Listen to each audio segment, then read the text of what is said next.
Good evening. My name is Michael Zalta, and I'm a senior at Gallatin, creating a concentration in dramatic writing, visual culture, Arab cultural studies, and human rights.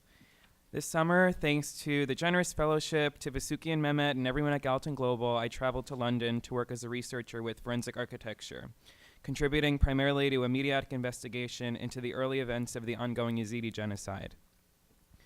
In this presentation, I'm going to particularly speak about the limits of the definition of genocide according to international human rights law, and reflect on how the project I worked on with forensic architecture this summer created new methods for documenting genocide and for expanding definitions of what might constitute the crime.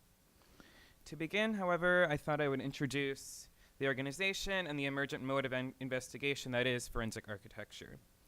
As an investigative practice, forensic architecture refers to a way of analyzing a crime by quote, modeling dynamic events as they unfold in space and time, creating navigable 3D models of sites of conflict and creating animations and interactive cartographies on the urban or architectural scale, end quote. This means that forensic architecture is a sort of unconventional investigative method, which seeks to provide new ways of seeing instances of state violence in ways that you can see them through their structural, mediatic, spatial, or time-sensitive organization. As a research agency, forensic architecture conducts research on behalf of international prosecutors, human rights organizations, and environmental groups, particularly with attention to state crimes that take place in media-rich urban landscapes. And on the conversation of sort of what is the role of visuality in the context of human rights and images of suffering, what's pretty distinct about forensic architecture's methods is that they rely on factors other than the human body, the human voice, or the personal testimony to tell the story of evidence abuse.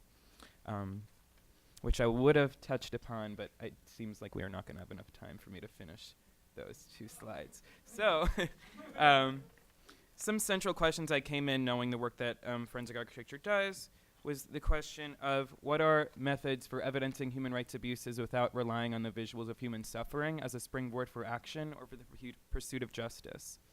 And how can we examine, confront, and expand the imagine and visualize limits on the efficacy of human rights discourse and practice? And finally, how might we employ emergent visual media to expose structural violences or confront power inequities that exist beyond the framed image of the one who suffers? To answer these questions, I was brought to the context of the ongoing Yazidi genocide. The Yazidis are a Kurdish religious minority group indigenous to the Nineveh province of northern Iraq. As a non-Muslim religious minority in what is contemporarily known as the Republic of Iraq, the Yazidis were victim to many persecutions from the Ottoman period up until the past decade when they faced continuous attacks from Arab and Muslim neighbors in the region. However, beginning on the evening of August 3rd, 2014, the largest ever massacre of Yazidis took place across dozens of villages and larger cities throughout the Sinjar region, where Daesh, or the Islamic State, invaded, capturing men and women and children, conducting mass killings, and destroying the material culture of the Yazidis. In the days following the attacks, most of the Yazidi population in the region fled their villages. It's been 4 years later, and they have yet to return. In 2016, after the brave testimony given by this year's 2018 Nobel Peace Prize winner Nadia Murad to the UN Security Council, the United Nations Human Rights Council officially recognized the events of August 2014 as part of an ongoing genocide waged against the Yazidis of Iraq and Syria, who continue today to be trafficked, sexually enslaved, and have their homes and cultural heritage destroyed by Daesh forces.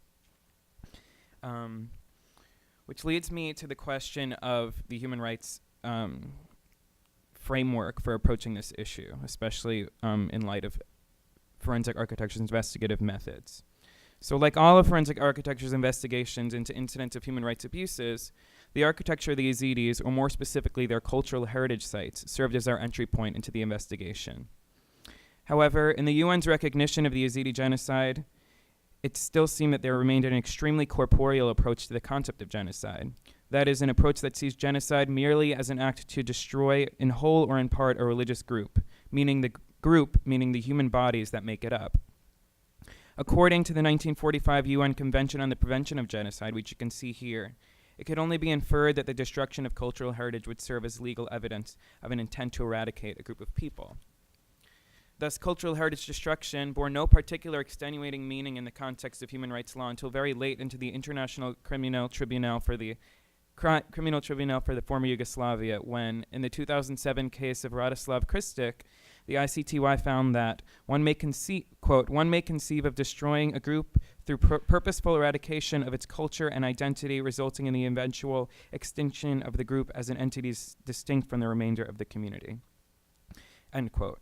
Thus, from 2007 onward, the destruction of material culture began to be understood as part of a sequential component in the committing of a genocide, not in itself a violation of the Convention on Prevention of Genocide.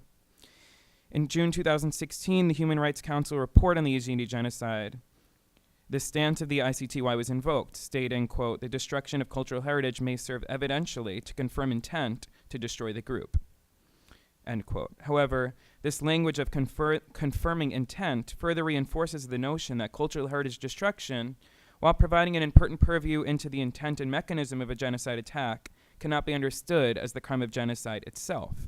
Or to use Latin archaic terms that continue to inform our evidently Eurocentric human rights regime, cultural heritage destruction proves a mens rea, a guilt of the mind, not an actus reus, a guilty act of genocide. In light of this, I'm brought back to the question of the human rights framework and the limitations of its language. And I'd like to consider as a question, while I go through some of the processes in this investigation, how might visual reconstruction play a role in helping see cultural heritage destruction not as an external crime that proves intent to commit genocide, but as an act of genocide itself? And by extension, how does seeing heritage destruction as an act of genocide provide a generative rubric for the production of new ethical and accessible modes of evidencing human rights abuses and imagining justice? Which leads me finally to the actual investigation that I worked on this summer. So to give a brief overview of the investigation, I divided it into 3 parts. Part 1 speaks to the techniques we developed in order to collaboratively document sites of cultural heritage destruction in Sinjar. Part 2 refers to the spatial component of this project, in which we actively employed cartography to help create a framework to bring together the multiple components of the initial attacks of the genocide.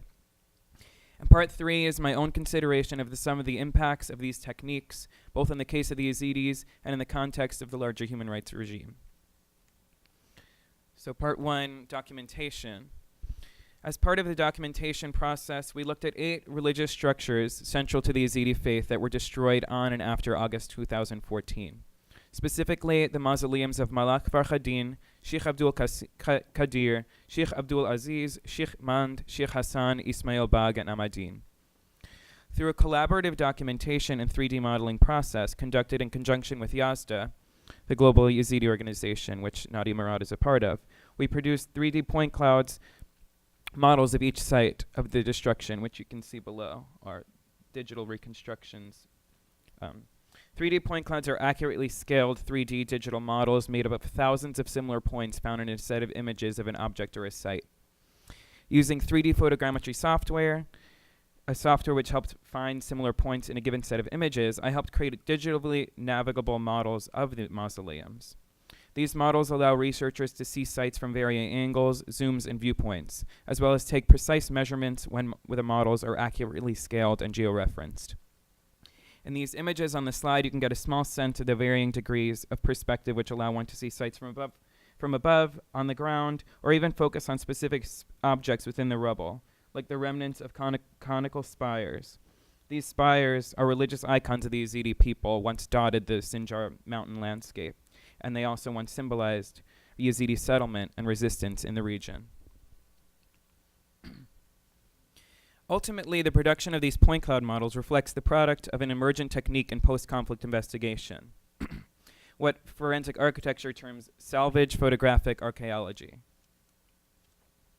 The process of documentation involves working on the ground with effective populations and employing low-cost photo surveying technology to photograph sites of violence and destruction from all necessary viewpoints.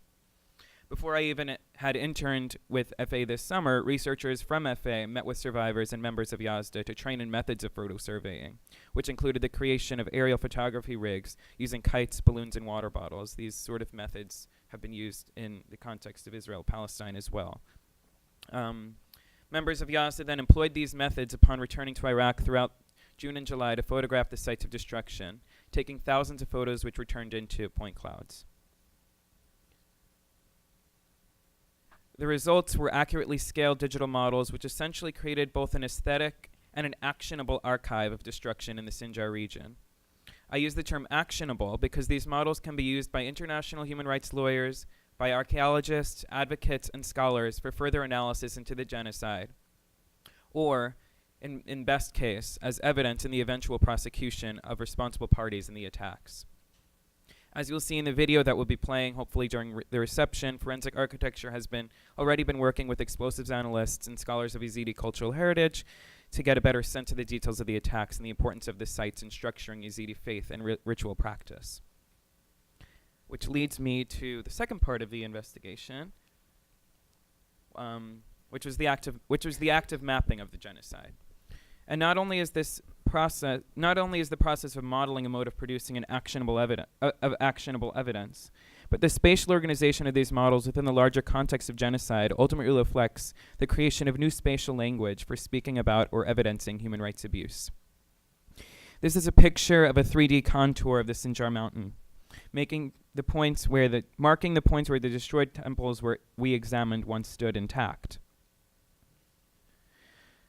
And this is the map that ended up being the final product of our investigation. Compiling information from Yaz's extensive reports on the events of August 2014, open source mapping software, historical and archived aerial footage and imagery, and testimonial accounts, we were able to create a map of the events of the genocide. This map, when animated, tells the story of the Daesh offensive, including the trajectory of the attacks, the retreat of Peshmerga forces, the path of the Yazidi flight, and the significant sites of material culture and heritage destruction, all in a single frame. Which finally leads me to the implications of these methods that we employed. Bringing these two parts of the project together, it's important to summarize what exactly might be the implications of this untraditional investigative method. Firstly, I would like to call attention to the simple significance of developing accessible DIY methods for documenting crimes in such a way. The process of photo surveying and photogrammetry modeling can provide a vital means for documentation when applied to other decolonial or post-conflict justice-based advocacy projects. Moreover, what these methods also provide is the foundation, perhaps, of a new internationally legible language for defining abuse and extending how truth claims are made and who gets to make them. With these methods, victims, survivors, and on-the-ground communities can themselves wield the means of production in order to produce these emergent forms of actionable archives. And in turn, they themselves challenge the language, images, and voices through which suffering is conventionally made visible and abuse is so often evidenced. Ultimately, in our case of the Yazidi genocide investigation, maps and models structured cultural heritage destruction as the central element in the story of genocide, not merely a mens rea, nor a sequential component in a more conventional tale.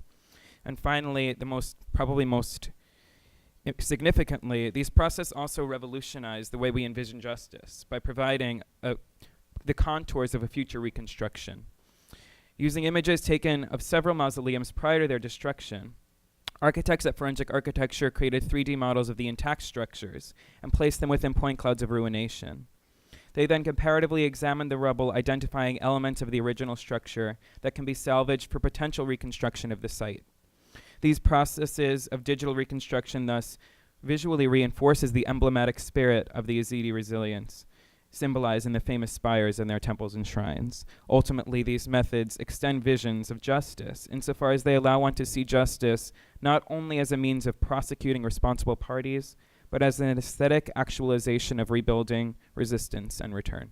Thank you.